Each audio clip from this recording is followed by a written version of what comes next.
Another summer, another transfer window, and Chelsea are yet again being linked to Aston Villa superstar Morgan Rogers. The versatile attacking midfielder is supposedly high on the list of recruits that Chelsea would like to get in the summer, but is he the best option for what we need to boost our attack, and is he even the best Morgan? Welcome, Blue Believers, to another episode of the Stamford Sync, where we are syncing up with everything Chelsea FC, and today we're going to have a Morgan off, right? We're going to have a Morgan off. We're going to look at Morgan Gibbs-White and Morgan Rogers, because we're in the market for an attacking player, right? An attacking player, one way or the other.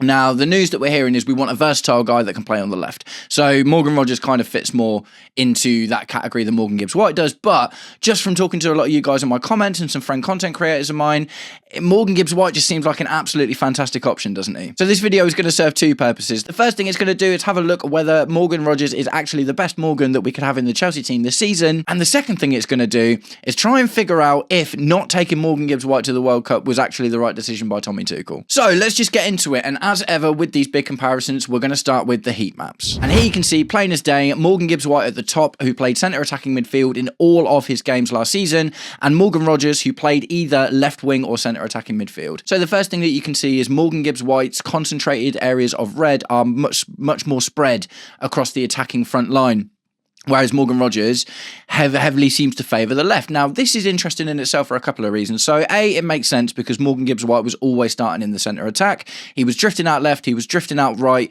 and also getting up top, like getting into the box a lot more than Morgan Rogers. So with Morgan Rogers, you can see that he heavily favours the left, but also looks like he does a lot more defensive work than Morgan Gibbs-White does, and he also spends less time getting into the box. So what's interesting about this from the Morgan Rogers perspective in particular is last season's heat map actually looked really different to this one. So in the 24-25 season, Morgan Rogers was often starting off from the left, but almost always drifting in to the right half space behind the striker. So the interesting thing about this now is that isn't just his natural style, right? And I do find that quite interesting. So it obviously means that he's good at following tactical instruction because, like I say, albeit starting a lot of the times on the left wing, in the 24-25 season, that right half space in the Morgan Rogers heat map was lit up, and this one is definitely a lot more concentrated on the left. So from the off, that's just good to see that Morgan Rogers is tactically astute and good at following his manager's instruction. So they are quite different, but the similarities obviously exist in the fact that they spend the majority of their time playing in the attacking third.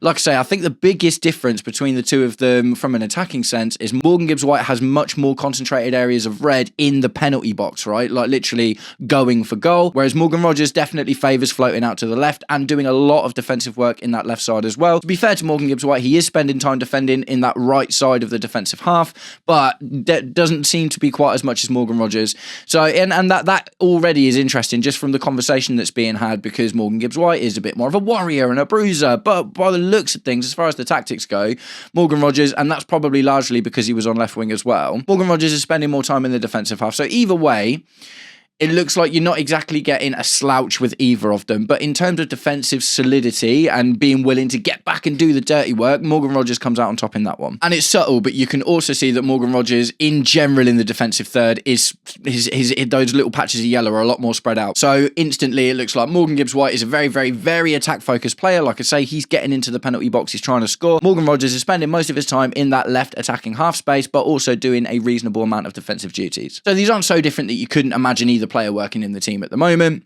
Like Morgan Gibbs-White is clearly willing to get out left and to get out right, and he doesn't really go up the byline. That's the other thing with Morgan Rogers. Morgan Rogers is definitely, even on the right side, has got more concentrated areas in the byline than Morgan Gibbs-White does. Morgan Gibbs-White is kind of in that attacking part just before the penalty box and then tries to get into the middle, essentially. So it's a really interesting one. So that's the heat maps, and it's not anything to say, oh, these players are so incredibly different. It makes sense from a positional standpoint. Like Morgan Rogers, I don't have the exact figures, actually. It's the one thing I couldn't really find, but Morgan Rogers split a lot of his time between left wing and centre of attack, but either way, he definitely seemed to be favouring that left side even when he was playing from the centre of attack. Morgan Rogers plays in the centre, spends a lot of time in, the attacking part just before the penalty box, but when it gets to the penalty box, he kind of funnels it. And guys, before we get into the stats, if you have made it this far into today's episode of the Stamford Sync, please do me the distinct honour of liking and sharing the video, subscribe to the channel, or just roast me in the comments, whatever gets you through your day. Right, so let's do it. Let's get into the stat table. So here we go, another lovingly crafted, handmade, hand-clicked, whatever you want to call it, table from me where we're going to compare a lot of the important stats of Morgan Gibbs-White at Nottingham Forest and Morgan Rogers at Aston Villa. The Morgan off begins. So, big caveat, these are only Premier League stats. This is just based on their Premier League performances.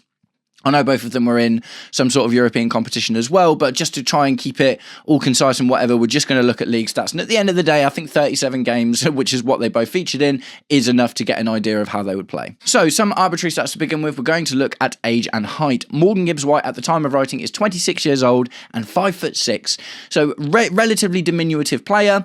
And just over what we know to be the Blueco preferred age of 25, right? Although news is coming out saying that they'd be willing to look at a 28, 29-year-old if the right deal comes up. Okay, whatever, that doesn't really matter. Morgan Gibbs-White has still got a very good few years in front of him, let's be completely honest. Morgan Gibbs-White isn't so old that we'd have to worry about losing him in a season or two. You pick up a Morgan Gibbs-White, you can have him for 4 or 5 years, and depending on how he does. Morgan Rogers, 23 years old and 6'1". So interesting, he fits the Blueco age, the Leonardo DiCaprio style age model that Blueco were looking for. Also significantly taller. It is always interesting as well to have a relatively tall player who's good with the ball at his feet and is silky and plays in midfield. Do you remember Ruben Loftus-Cheek? Ruben Loftus-Cheek was a little bit like, I mean, he was like 6'3", 6'4", something like that. He was a giant. But at the same time, really good with the ball at his feet. And off the bat, you would think, okay, cool. So aerial duels and, you know, maybe he's a bit sturdier and this and that and the other. We're going to get into all of that as this table goes on. But, you know, not a huge amount of difference between them, but just in terms of the arbitrary stats of age and height, Morgan Rogers kind of comes out on top, a couple of years younger, a couple of inches taller, and that really can make all the difference sometimes in games depending on how you played. Now, we're going to look at appearances and how many starts they made. Evidently, off the bat, both of these Morgans were quintessential to the ways that their team played. Morgan Gibbs-White made 37 appearances in the Premier League and 35 of those were starts. Morgan Rogers, 37 appearances, 37 starts. That's great. So what we're looking at here is not particularly injury-prone players for a start, right? So obviously they're both trusted by their managers, which is absolutely great. They were important pot cogs in their teams, but to play nearly every single Premier League game as an attacking player is such a good sign when you think about our attack. You know, Cole Palmer injured, João Pedro was struggling, Pedro Neto, I think, spent a little while out, not a huge amount of time, but I remember there was that time around the international break where he missed a little bit of time. Esteval Willian, it's just, Jamie Gittins, do you know what I mean? So many of our attacking players have spent so long on the bench. It's already refreshing to see that if we were to go in for either of these two, then Morgan Rogers and Morgan Gibbs-White both can play an entire season. So now we get into the juicy stuff and its goals. Morgan Gibbs-White scored 15 goals in the Premier League last season. That is absolutely phenomenal. And the caveat of that, it's not even a caveat really, but he scored 1 penalty. So again, another really, really good sign. Like sometimes when you see, like for instance, Igor Thiago scored 7 penalties in the Premier League this season, which gave him a open play goal return of 14, which is actually the same as Morgan Gibbs-White. And Morgan Gibbs-White is an attacking midfielder. So that's really, really impressive when you think Thiago is one of the most coveted strikers in the Premier League this season. Morgan Rogers, 10 goals in the Premier League, no penalties. So, instantly, that's Enzo Fernandez. And Enzo Fernandez actually scored 2 penalties, I think, in the Premier League last season as well. So, Morgan Rogers, and obviously Enzo Fernandez is, I thought about throwing him into this, but I thought, no, I'll just keep it with these two. But at the end of the day, 10 goals is really, really good for an attacking midfielder. Maybe it could be better. I would like it. I think he scored more than 10 goals last season, so maybe underwhelmed a little bit compared to his previous performances. 10 goals in the Premier League season is good. 14 goals from open play and 15 goals in total is phenomenal from Morgan Gibbs-White. He got 18 across the season in all competitions and stuff as well. But like I say, I haven't looked at the other competitions for both of them. But why is Morgan Gibbs-White not going to the World Cup? It's ridiculous. It's so ridiculous. But it is what it is, right? And Morgan Rogers is going to the World Cup. And obviously it's because Tommy Tuchel appreciates the other stats that Morgan Rogers offers and the other kind of abilities and skill sets that he's got, more so than just being able to bang him in. So yeah, 15 goals, unbelievable for Morgan Gibbs-White. 10 goals, very respectable for Morgan Rogers. And then we move on to assists. Morgan Gibbs-White got 4 assists in the Premier League last season. Not bad at all. Not brilliant, to be honest, but clearly focused on scoring. 19 GA in the Premier League is elite, though, isn't it? Let's just be completely honest. Morgan Rogers, 6 assists. That's really good. 16 GA. So, you know, close, relatively close together. Morgan Gibbs White obviously still coming out on top with 3 GA+, but as we're going to get into in the stats in a minute, Morgan Rogers is definitely more of a creator. So the interesting thing I think about this when we're thinking about Chelsea now, the big thing here, Morgan Gibbs White not actually being linked with Chelsea at the moment, which seems a little bit bizarre, but it does start to make sense when you break down the stats, right? Because Morgan Gibbs White is a goal scorer. That is definitely his thing, right? 100% his thing. Morgan Rogers is obviously a good goal scorer, but ultimately, albeit a little bit in terms of the output, but is more creative as well. He's definitely more of a creative player.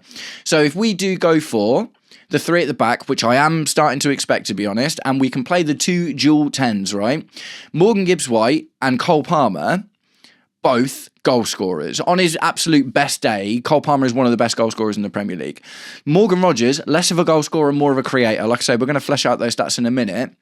So actually complements Cole Palmer maybe a little bit better if you're expecting Morgan Rogers to create a little bit more and Cole Palmer to score. Whereas if you've got Morgan Gibbs White and Cole Palmer playing though that spot at the same time, maybe they tread on each other's feet a little bit. Do you know what I mean? So it's an interesting one there, just to try and think, why are we being linked with Morgan Rogers and we're not being linked with Morgan Gibbs White? Morgan Rogers is going to be more expensive as well. So obviously there's the age, the height and stuff like that. But just from a tactical perspective, even just from the few stats we've gone into already, you can kind of see it, can't you? It's like, right, okay, Morgan Rogers is a provider, not as much as a goal scorer, because his providing stats obviously aren't quite as good as his goal scoring stats, but he can score goals, and he's also going to be likely to get better performances out of our João Pedros, out of our Cole Palmers, and potentially out of people like Nicholas Jackson and Emmanuel Omega as well. So XG and XA. Now I know not everyone puts too much into these stats, but the key thing here is if you're overperforming one of these stats, then you're one of the better players in the league, and that's just how it goes. So XG for Morgan Gibbs White, 10.84, and he scored 15. Even if we take the penalty away, he scored 14. So he's overperformed that by 30%-ish. That's really, really good, like ridiculously good. Expected assists, 2.92, so he's actually overperformed that as well. It shows you that he's not necessarily focusing on getting assists, right? Like I say, what we're already starting to see from Morgan Gibbs White, definitely I want to get the ball in the back of the net kind of guy, but he did outperform both his XG and his XA, so both of those already a really good start. And then we move over to Morgan Rogers, 6.78 XG, and he scored 10. So he is also in and around 30% overperformed his XG, 4.3 XA, and he got 6 assists as well. So also outperformed his assists. So interestingly, both of them have outperformed their expected goals and expected assists by about the same amount, which is, you know, I do find that fascinating. And like I say, with Morgan Rogers, seems like more of a creator. Morgan Gibbs White is more of a goal scorer, so his XG is higher because he's trying to get into scoring positions more often, and Morgan Rogers' XA is higher because he's trying to create more often. So we're already starting to paint a picture of two quite different players in this respect, and again, does start to make sense why maybe we need that, especially if we're going to lose Enzo Fernandez, albeit he's actually not got huge amounts of assists this year.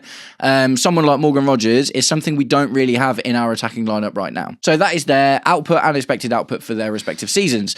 Already, so Morgan Gibbs White, obviously, clearly superior goal scorer, obviously. It's just there, isn't it? But Morgan Rogers is already starting to paint this picture of a more creative player who likes to facilitate. And when we move into the next stats, that picture gets a little bit brighter.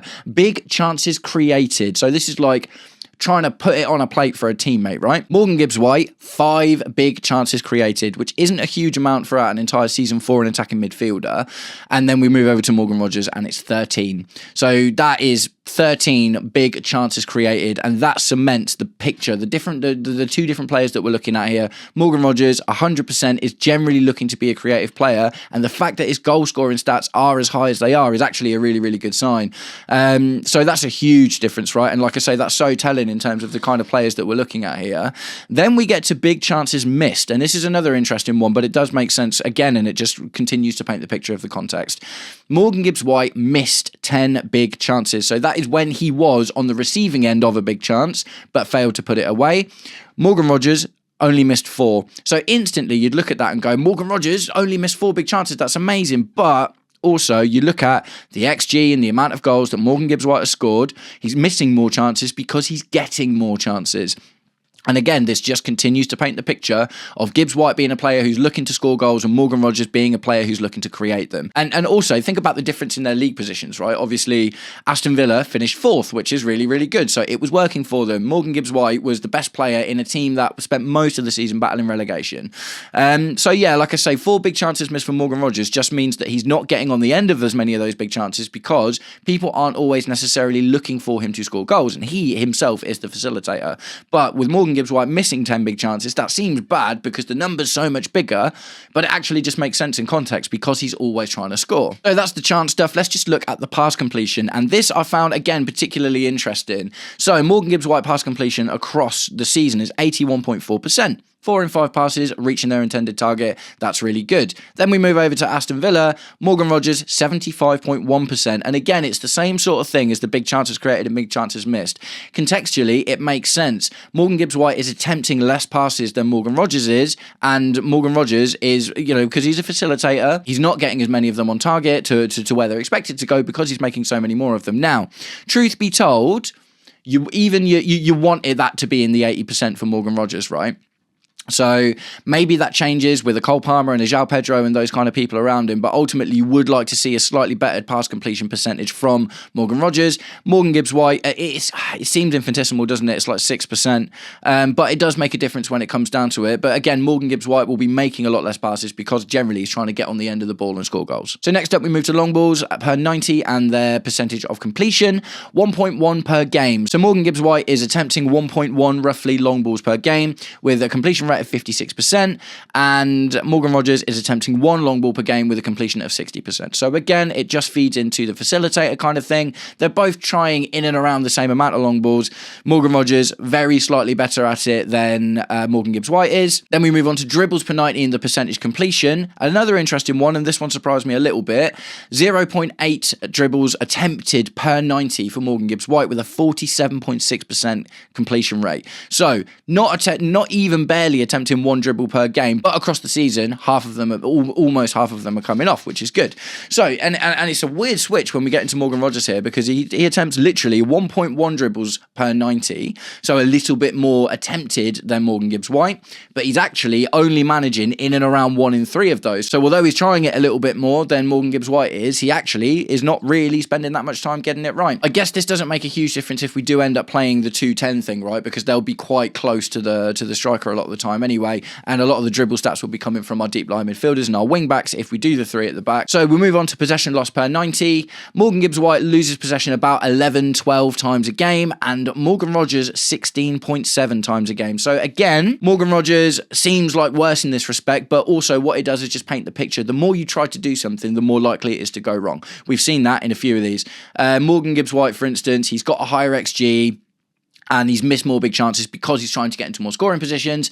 Something like this is happening here with the possession loss per 90. Morgan Rogers will be more focused on keeping the ball, possession of the ball, recycling of the ball. He's going to spend more time on the ball than Morgan Gibbs White is, therefore he's losing it more often as well. So this isn't necessarily a case of better or worse. It's just, again, for me, painting in big neon lights the differences between the players in general. So before we move on to the defensive stats, we'll just sum up a little bit. Morgan Gibbs White, goal scorer, trying to get the ball in the back of the net. Morgan Rogers seems to be more of a facilitator, and that is kind of where their stats are balanced at the moment. So we'll move on to some of the defensive stats.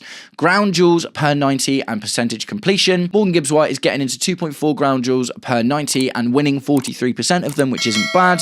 Morgan Rogers, 3.6 and only 37.3% of those won. So again, that's another thing that adds into the possession thing. Obviously, with only getting into 2.4 ground duels per 90, Morgan Gibbs White is spending less time on the ball, but he is more efficient in winning those. And then you get over to Morgan Rogers, who is spending more time on the ball, but he is getting it nicked off him a little bit more often as well, which is another interesting thing, because one of the things we looked at earlier is Morgan Rogers is 6'1", Morgan Gibbs White is 5'6", but Morgan Gibbs White definitely does seem to live up to that bruiser kind of moniker, right? Next up, aerial duels. This one, Wild, absolutely wild. So Morgan Gibbs-White is contesting the ball with his head 1.1 times per game with a completion rate of 35%. So that basically means 1 in 3 contested headers, Morgan Gibbs-White is coming out on top at 5'6". Then we move to Morgan Rogers, who's 6'1", and he is only getting into 0.7, so not even 1 contested header per game, and he's missing even more of them with 29.5%. So it is, again, very infinitesimal because it's not happening very often. But the picture there is that a 5'6" Morgan Gibbs-White is winning more headers than a 6'1" Morgan Rogers, which just shows you height isn't everything. Personality, bruiser mentality, character, all of that stuff really, really, really important. And then we'll get on to the last defensive one in tackles per 90. How many are they making? Morgan Gibbs-White, 0.5 tackles per 90. So that's literally 1 tackle every 2 games, essentially, he's making. And even for an attacking midfielder, that just shows you how focused he is on forward. Go, go, go, forward. He's obviously not spending as much time doing defensive work as Morgan Rogers is. That is made up in the stats. The good thing about Morgan Gibbs-White in this respect is he's spending less time doing defensive actions, but his percentages are generally higher. So he is, weirdly, a bit more of an astute defender, but Morgan Rogers attempts more, loses more, but it's a bigger part of his game. And if he is attempting more, as with everything else that we've talked about, if he's attempting more defensive actions, he's more likely to lose more. You could see it in the heat maps as well. Morgan Rogers spent a lot more time in the left channel, like behind the halfway line, and generally more time in general across the defensive third, right? So Morgan Rogers is more of not necessarily an astute defensive player, but he's expected to defend more often, which means that he's probably more likely to lose them. So I did think that was interesting. And yeah, he makes 1.1 tackles per game. So he is getting a tackle every single game. Morgan Gibbs-White is only getting 1 every 2 games, essentially. And then we'll take a little look at the cards, because I think discipline is really, really important, especially coming out of the season that we've just come out of. This one is amazing. Morgan Gibbs-White in the Premier League in 37 games with 35 starts got 1 yellow card and no reds. 1 yellow card in the entire season. We need a little bit of that. We need a little bit of that, I'm not going to lie. And then you look at Morgan Rogers, who got 7 yellow cards, but again, that's probably backed up by the fact that he is attempting so many more defensive actions. So that is it for the stats, right? That is it for the stats. And honestly, like, I was hoping that this would be a really clear-cut outcome, and I'm now really not sure. I think it's really difficult. So if we talk about the Chelsea perspective, if you're bringing in Morgan Gibbs-White, based on his stats from last season, you're bringing in someone to score you goals. Morgan Rogers is a facilitator. So albeit Morgan Gibbs-White had a much better season in the grand scheme of things than Morgan Rogers did, Morgan Rogers, as a facilitator, played a better part in a stronger team. And I think, if I'm being honest, I think Morgan Rogers is a little bit more of what we need. Morgan Gibbs-White is obviously a phenomenal player, but the hope is that Cole Palmer will still come good, right? And if we can get Cole Palmer back to scoring 20 goals a season, and you've got a Morgan Rogers helping to facilitate that, I think that probably suits our team more. I think if you bring in Morgan Gibbs-White, you bring him in to compete with Cole Palmer, not necessarily to support him in that kind of way. The other caveat to that is Cole Palmer is also, on his best day, a really good facilitator as well. But Cole Palmer has got such excellent goal-scoring ability when it comes down to it that Morgan Rogers would unlock Cole Palmer, and you would be taking a bit more of a gamble on, can Cole Palmer unlock Morgan Gibbs-White?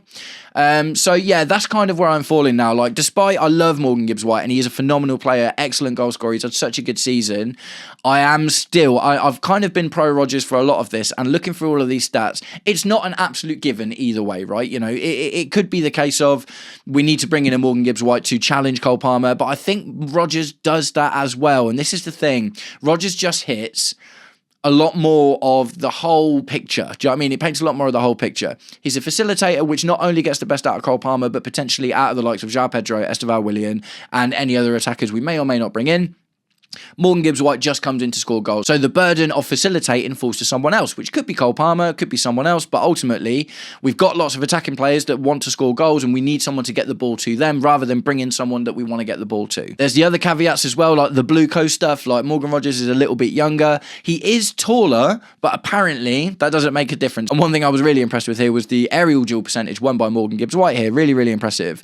But yeah, that kind of paints the picture. The other great thing about Morgan Gibbs-White in that respect is the discipline. 1 yellow card in an entire season where he played 37 games. That's amazing. But also shows that he doesn't do as much of the defensive work either. We need to defend as a team. If we're going to play three at the back with very attacking wing backs, then, you know, a Morgan Rogers will need to drop back sometimes and get into defensive positions when our left wing back or right wing back are bombing forward to try and score goals or create chances as well. So it's difficult, and it's not as obvious a difference as I thought it was. Honestly, I thought I was going to do this and I was going to look at Morgan Gibbs-White's stats because I already knew his goal return, and I was going to be like, well, it's just Morgan Gibbs-White, isn't it? Why are we looking at spending all this money on Morgan Rogers? But I just think with the facilitator angle, it's not the defensive, the successful defensive stats that are important. It's the fact that he's attempting more, and you can see it in his heat map as well. Shows you that he's more willing to get involved and do the dirty work, which is always great from a player. And I just think that it makes more sense to go for more of a facilitating centre attacking midfielder when we've got Cole Palmer, who in an ideal world can get back to scoring 20 goals a season anyway. And also, I'm not going to lie, it's not really a thing, but I do want to see the double cold celebration. Like, Morgan Rogers invented it, Cole Palmer obviously trademarked it. They're best friends. Seeing that happen together would be absolutely phenomenal. So guys, that's it. That's the big comparison. So we've talked about the Chelsea angle quite a lot with Cole Palmer and stuff. The England angle, to be honest, I probably still would have taken Morgan Gibbs-White over Morgan Rogers, you know, because you need goal scorers in a World Cup, don't you? We've got players that can facilitate at the end of the day, but maybe Morgan Rogers is going to be the main facilitator. I'm not 100% sure. Jude Bellingham, I guess, is already quite a bit of a goal scorer. I still think there had to be room for Morgan Gibbs-White somewhere. We took like 6 defenders, unless we're going to play at 3 at the back, which I don't know yet, to be completely honest. It just feels like Morgan Gibbs-White should have got in there somewhere. So from the Chelsea angle, right, to sum up, from the Chelsea angle, Morgan Rogers is still the one for me, I think, personally. Yes, it's going to be more expensive, but he is a bit younger. He fits a position in our team we don't have as much of. You know, for instance, Enzo Fernandez is a goal-scoring attacking midfielder, or has turned into that. Morgan Rogers would represent a different kind of option and would hopefully get the best out of some of the other players we've got in the squad. Morgan Gibbs-White feels like more of a direct replacement for what we've got from Enzo Fernandez, and also I'm not necessarily sure that he'd get the best out of Cole Palmer in that respect either. So I do think it's really interesting, and of course I want to know what you think about it all in the comments. So nice one, guys. I'm going to wrap the video up there. That is it. The Morgan off is complete, and my tentative feelings coming out of it, looking at all of their stats, is I do still feel that Morgan Rogers would be a better fit for the team. Obviously, the big thing as well, he can play out on the left. Morgan Gibbs-White started every single game that he did in the centre attack. If we do play with a 4 at the back, you can play Morgan Rogers on the left. Morgan Rogers also will fit into that left half space very well. Morgan Gibbs-White seems to be at his best when he plays in the centre attack of like a 4-2-3-1 or something like that, and doesn't show to be quite as versatile. So again, the versatility is just on top of the defensive stuff, on top of the creative stuff. You know, Morgan Rogers being a versatile player who can feature in lots of different attacking midfield positions across the line, I do think is another benefit. So that is kind of where I'm sitting at it, but I'm sure you guys are going to roast me about it in the comments, and please do. I love having these kind of chats with you. Nice one, guys. I'm going to wrap it up there, but thank you very much for sticking around until the end of the video if you did, and I'll catch up with you all very, very soon. Take it easy. Peace.